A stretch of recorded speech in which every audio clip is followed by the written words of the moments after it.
Dumating tayong parcel. Ito mga idol, may panibago tayong regalo kay Mrs. Siyempre yung unang regalo natin, isang set na sala set, diba?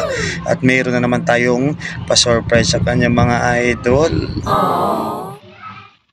Baka magtataka kayo mga idol kasi nga halos araw-araw tayo may regalo kay Mrs. Kasi nga bare month niya itong buwan mga idol. Magbe-birthday siya nitong katapusan ng Oktubre. Kaya ito na yung sunod-sunod na regalo natin sa kanya.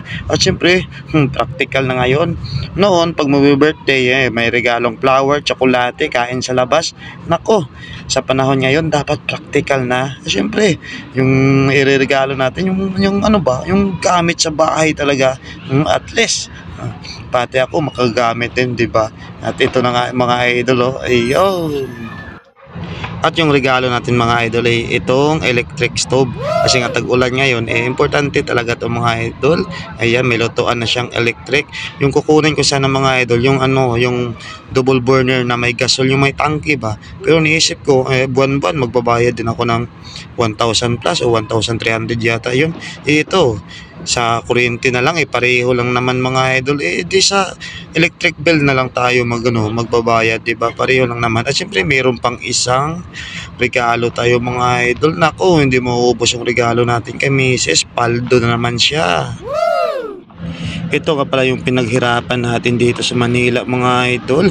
Lalo na ngayon nag-transfer na kami dito sa Batangas. Tiniis talaga natin yung init para pumaldo si Mrs. every Saturday mga idol. Siyempre yung sahod natin pinapadala natin sa kanya. At yung mga ipon ko naman, ayan, pinapadeliver ko.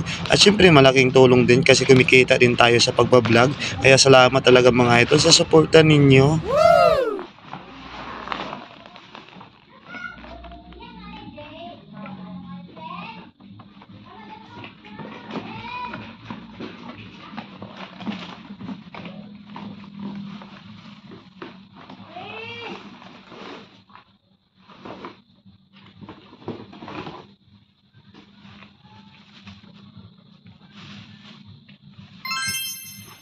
At ito na nga yung sunod na regalo mga idol. Meron siyang heater, o diba?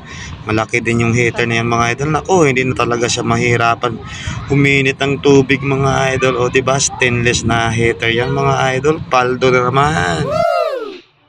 Napakasarap talaga sa feelings mga idol na mga na pinapangarap mo lang noon, ngayon nabibili mo na.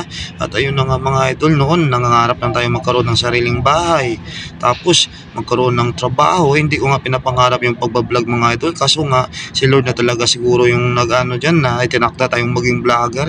At siyempre sasabayan natin ng sipag at syaga yan mga idol. At siyempre sa inyong mga idol, thank you talaga mga idol. Tanong ko lang sa inyo boys, may mga asawa dyan, kala nyo ba sasurpresahin yung asawa nyo? Nako, surpresa nyo naman. Merry Christmas everyone in advance and thank you.